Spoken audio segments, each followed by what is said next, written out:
오늘은 퍽퍽한 인생 하늘을 소망하다라는 제목으로 함께 말씀을 나누도록 하겠습니다.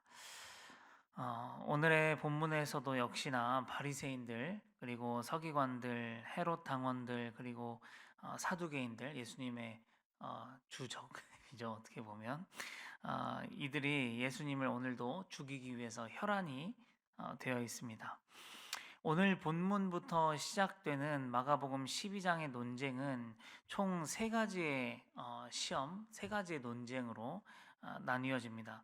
첫째는 오늘 본문에 나오는 것처럼 조세를 바치는 것에 대해서 가이사에게 정말 세금을 바치는 것이 옳으냐, 우리가 바쳐야 되냐 말아야 되냐라는 이 질문으로 논쟁을 하고, 두 번째 논쟁은 부활 논쟁입니다. 사두개파라고 한 사람들은 부활이 없다라고 주장을 했었습니다. 그러면서 그들이 제시한 근거가 뭐냐면 모세 율법 중에 수온법이라고 하는 그것을 가지고 시비를 걸어오고요. 셋째는 뭐냐면 계명에 대한 논쟁입니다. 수많은 율법의 계명들이 있는데 그 중에 어느 것이 가장 크냐고 하는 질문이었습니다. 이런 질문들로 그들은 예수를 함정에 빠뜨려서 지금 죽이려고 하는 것이죠. 그러나 그들은 그 뜻을 이루지 못합니다. 바리새인과 헤롯 당원들이 합심해서 조세 문제에 대해서 이제 시비를 걸지만 결국은 예수님의 지혜로운 답변에 놀라서 물러가게 되고요. 다음번에는 사두개인들을 보내서 부활 논쟁을 하지만 여기서도 주님은 지혜로운 답변을 통해서 승리하시고, 마지막 논쟁인 율법에 대한 질문에서도 완전하게 승리를 하심으로써 예수님 자신의 영적 권위를 드러내셨습니다. 그래서 오늘 우리가 보고 있는 마가복음 12장의 마지막은 이렇게 끝납니다. 그 후에 감히 묻는 자가 없더라. 이렇게 논쟁에서 이기시고 이렇게 끝납니다. 그 중에 오늘은 첫 번째와 두 번째 논쟁에 대해서 함께 살펴보겠습니다. 첫 번째 논쟁은요, 조세를 바치는 것에 대한 논쟁입니다.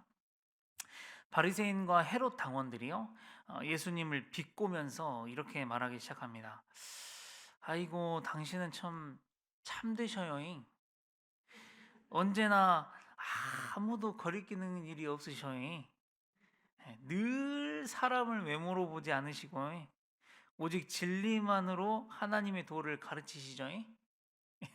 이러면서 그러면 이 질문에도 한번 진리만으로 대답을 한번 해보세요 하면서 하는 질문이 뭐냐면, 가이사에게 조세를 바치는 게 정말 옳으냐, 우리가 정말 내야 되냐 말아야 되냐 라는 질문이었는데요. 이 질문은요, 참 짓궂고 예민한 질문이었습니다. 왜 이 질문이 예민하냐면 시대적인 배경을 좀 살펴봐야 됩니다. 우선 시대적인 배경은 다들 아시다시피 로마의 식민 지배를 받고 있습니다. 이스라엘 백성들이요. 그래서 화폐도 로마의 화폐를 사용하고 있습니다. 이 가이사, 로마의 황제가의 형상이 들어가 있는 이 화폐를 사용했었고요. 어찌됐든 좋든지 싫든지 무조건 이스라엘 백성들은 로마의 정해진 금액 이상의 조세를 바치면서 살아야 했습니다. 그래서 이때는 이스라엘 백성들 사이에 간절히 메시아를 기다리는 메시아 대망 사상이라고 하는 이 사상이 있었어요. 그래서 우리를 이 로마의 압제와 핍박으로부터 구해줄 하나님께서 보내신 메시아를 완전히 대망하고 기다리고 있었습니다. 그들은 이 하나님께서 보내주신 그 메시아가 다시 이스라엘의 주권을 되찾게 하고, 또 그것을 넘어서 가지고 예전에 이스라엘의 최대 황금기였던 다윗 시대, 그때의 영광으로 자신들을 이끌어 갈 것이라고 굳게 믿고 있었던 것입니다. 그리고 그 일을 바로 지금 자신들의 눈앞에 있는 예수 그리스도께서 이루어 주실 것이라고 기대하고 있었습니다. 그런데 그들 앞에서 이 가이사에게 세금을 바치는 것이 옳으냐라는 질문에 대답을 해야 되는 겁니다. 만약에 옳다고 하면 민족 감정을 거스르게 되는 것이고요. 옳지 않다고 하면 로마 황제에 반역하는 반란의 주동자로 여겨져서 굉장히 곤란하게 될 수 있는 질문이었죠. 또 한 가지 질문이 굉장히 곤란했던 이유는 뭐냐면요. 그 주화 데나리온에 적힌 글과 그림 때문이었습니다. 그 주화에는 로마 황제 가이사의 이름만 단순하게 적혀 있던 게 아니라 가이사의 신적 통치를 말해주는 그림과 글이 새겨져 있었습니다. 어떤 그림이냐면 황제의 어머니인 리비아가 오른손에는 올림피아의 호를 쥐고 왼손에는 감람나무 가지를 들고 신의 보좌에 하늘에 앉아 있는 그 평화를 주는 인물로 그렇게 그려져 있어요. 그 주화에. 그러니까 이것은 그 지배하에 있는 모든 사람들에게 신적 권력을 가진 가이사의 현존과 그에 따른 경배를 요구하는 특별한 의미를 담은 주화였다는 거죠. 그래서 하나님을 섬기는 이스라엘이 이 로마 황제에게 가이사에게 조세를 바치는 것은 우상 숭배가 되는 일이었습니다. 자, 그런데 이 나쁜 바리새인과 헤롯 당원들이 예수님에게 처음에 어떻게 비아냥됐는지 아시죠? 당신은 참되십니다. 당신은 참 하나님의 진리만을 말하시죠. 그러면서 좋은 멍석을 다 깔아놓고 이번엔 당연하게도 이번에도 당신은 하나님의 참 진리만을 말해 주십시오 라는 멍석을 깔아놨잖아요.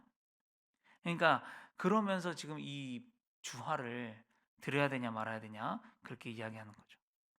그러니까 그들은 내심 그들의 생각 안에는 이번에는 못 빠져나갈 것이다.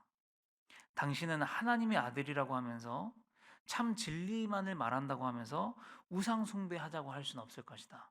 그럼 뭘 노린 거냐면 그냥 바치면 안 된다고 말해라 라는 걸 노린 거예요. 그러면 이 사람들은 뭘로 죽이려고 속셈이었냐면 로마의 반역자로 몰아서 죽일 속셈이었어요. 처음부터. 그래서 이렇게 몰아간 겁니다. 그래서 참 이렇게 말하기도 어렵고 저렇게 말하기도 어려운 상황에서 예수님은 이렇게 대답을 하시죠. 가이사의 것은 가이사에게, 하나님의 것은 하나님께 바쳐라.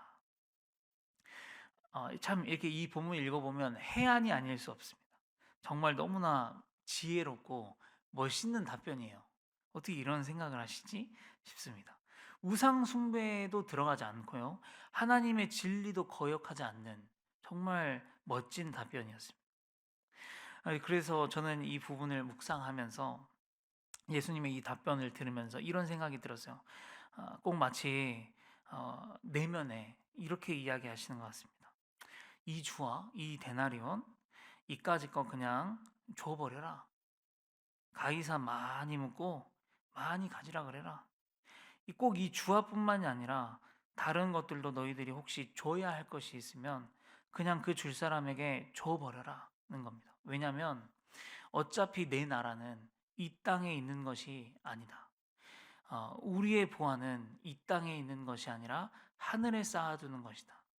바리새인 헤롯 당원들 너희야 이 데나리온이 귀하고 쓸모가 있지만 나는 사실 별로 관심이 없다.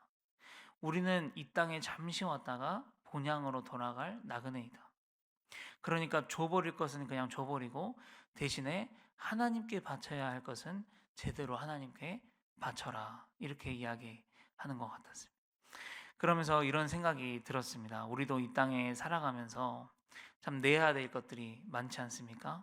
각종 세금, 공과금, 보험비, 적금, 학비, 식비, 차비, 양육비, 생활비 등등요. 그런데 어쩔 때는 왜 그렇게 이 금액이 많이 나오는지요. 왜 이렇게 낼 게 많은지, 안 그래도 퍽퍽한 삶 참 힘들게 할 때가 있죠. 어떨 때는 괜히 더 부당하게 많이 내는 것만 같을 때도 있지 않겠습니까? 내 형편이 어려우면 어려울수록 1, 2만 원이 귀하고 아까우니까요. 그때 오늘 예수님의 말씀이 우리에게 이렇게 말씀해 주시는 것 같습니다. 거기에 너무나 연연하지 말아라. 너무 귀하게 여기지 말아라. 네 마음을 상하게 하면서까지 스트레스에 시달리면서까지 그것에 집착하지 말아라. 내 나라 너희의 나라는 이 땅에 속한 것이 아니니 너희의 보화도 이 땅이 아니라 하늘에 쌓아두는 것이니 너희는 내 이름을 따라서 잠깐 왔다가 본향으로 돌아가는 자들이니 그런 것들을 내면서 너무 힘들어하지 말아라. 이렇게 말씀하시는 것만 같습니다. 사람이 떡으로만 살 것이 아니라 그러지 않았냐. 하나님의 입에서 나오는 말씀으로 사는 법을 훈련해야 된다고 하지 않았냐. 그렇게 말씀하시는 것 같습니다. 우리 성도님들 참 힘들고 퍽퍽한 삶 속에서 의무를 다하시느라 참 고생이 많으십니다. 어렵고 힘들지만 하나님의 나라를 바라보면서 부담과 집착을 좀 내려놓았으면 좋겠습니다. 이 땅이 아니라 하나님 나라를 소망하면 좋겠습니다. 하나님의 나라를 바라보고 예수님의 말씀에 오늘을 살아낼 위로와 힘을 얻으실 수 있으면 좋겠습니다. 또한 사랑하는 성도 여러분, 우리가 정말 마음을 다하고 신경을 쓰고 정성을 다해야 할 것은 따로 있습니다. 뭐냐면 하나님께 바쳐야 할 것입니다.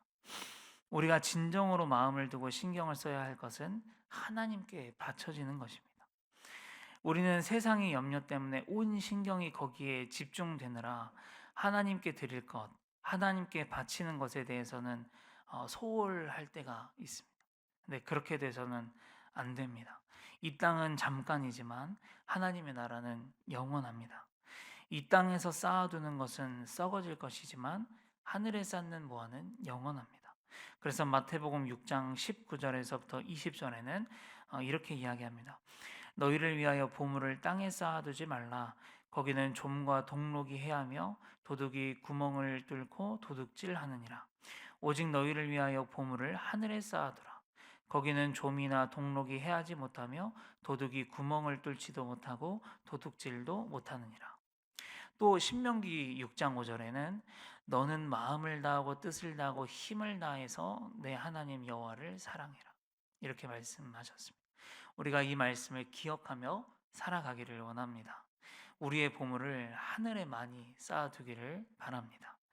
우리의 온 마음과 정성을 다해서 힘을 다해서 하나님께 바쳐질 것에 더 집중하면서 살아가기를 원합니다. 그렇게 살아가시는 우리 성도님들 되시기를 축복합니다. 그리고 이제 다음으로 넘어가서 두 번째는 부활 논쟁입니다. 사두개인들은 부활이 없다고 주장했습니다. 그 근거로 든 게 뭐냐면 신명기 25장 5절부터 10절까지 나오는 수혼법입니다. 수혼법이 뭐냐면요, 가령 한 집에 7형제가 있다고 칩시다. 가장 마지가 먼저 장가를 들어서 아내를 맞이했습니다. 그런데 자식을 보지 못하고 큰 형이 죽게 되었을 경우에 바로 다음 형제가 그 형수에게로 들어가서 그를 아내로 맞이하고 형의 이름으로 자손을 잇게 하는 법이 수혼법입니다.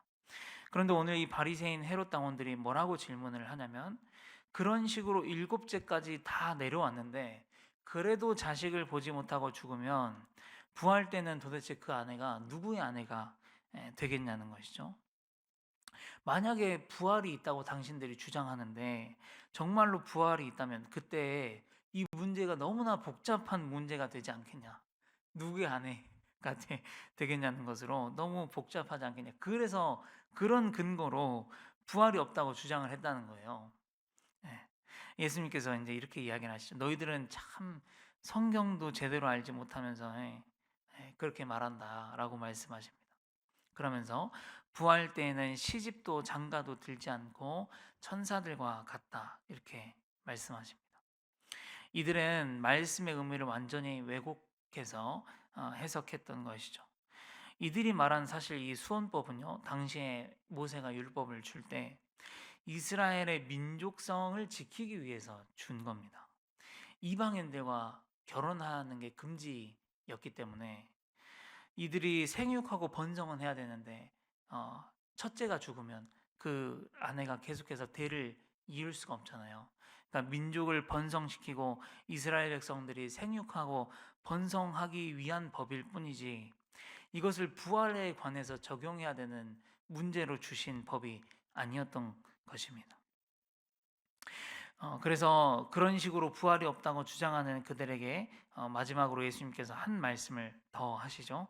그들이 그렇게 맹신하고 따랐던 모세의 율법을 다시 한번 말씀을 하시면서 그 모세의 율법에 가시떨기 나무에 관한 글에 하나님께서 모세에게 자신을 뭐라고 소개하시더냐? 아브라함의 하나님, 이삭의 하나님, 야곱의 하나님이라고 하지 아니하시더냐? 그렇게 소개하신 이유가 뭐냐는 거죠.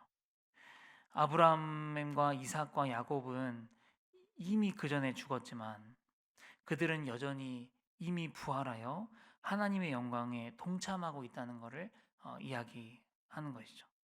그래서 하나님은 살아있는 자의 하나님, 즉 부활의 하나님이라는 것을 그들에게 가르쳐 주시는 것입니다.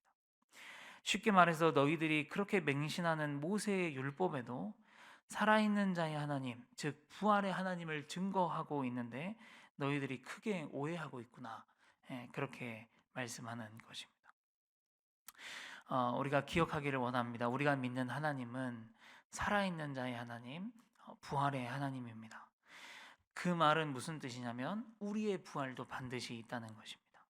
본향이 반드시 있으며 하나님께 바쳤던 그리고 하늘에 쌓았던 보화도 반드시 있다는 것입니다. 이 땅에서는 우리가 내야 할 것을 내느라고 뼈가 빠지고 삶이 퍽퍽하고 어려움 가운데 있지만 그래도 하늘을 바라보고 하나님께 바쳐질 것에 더욱 집중하고 신경 쓰면서 산다면 그 삶이 결코 헛수고가 되지 않을 것이라는 증거이기도 할 것입니다. 그러므로 우리가 더욱더 하늘을 소망하면서 힘을 내어서 살아가는 우리 성도님들 되셨으면 좋겠습니다. 함께 기도하겠습니다. 아버지 하나님 감사합니다. 오늘은 세금을 바치는 문제와 부활 논쟁에 대해서 함께 나누었습니다. 주님, 우리가 너무나 이 땅에 연연하면서 살아가지 않을 수 있도록 주님 도와주시옵소서. 주님, 더욱 중요한 것은 하늘에 쌓는 것이고 더욱 우리가 해야 될 것은 하나님께 바치는 것을 더욱 신경 쓰고 잘해야 될 줄 믿습니다. 주님, 퍽퍽한 우리의 인생 가운데서도 주님, 주님을 더욱 바라보게 하여 주시고 하늘을 더욱 소망하게 하여 주시고 하늘에 쌓는 것, 하나님께 바치는 것을 더욱 신경 쓰며 그렇게 살아갈 수 있는 저와 우리 성도님들 다 되실 수 있도록 주님 인도하여 주시옵소서. 주님, 우리가 죽으면 끝나는 것이 아님을 고백합니다. 결국 우리가 죽으면 부활이 있음을 고백합니다. 그러므로 우리가 바치는 것, 우리가 하늘에 쌓는 것이 결코 미련한 짓이 아님을 우리가 고백합니다. 주님, 우리가 이 땅에 썩어질 것에 신경 쓰지 않고 하늘을 바라보면서 하늘에 쌓는 것을 더욱 기억하고 생각하며 살아갈 수 있도록 주님 인도하여 주시옵소서. 이 땅의 것은 조금 내려놓고 스트레스 받지 않고 오히려 하나님의 것을 더욱 갈망하며 살아갈 수 있는 우리 성도님들 되실 수 있도록 인도하여 주시옵소서. 예수님의 이름으로 감사하며 기도합니다. 아멘. 주기도문 하시겠습니다. 하늘에 계신 우리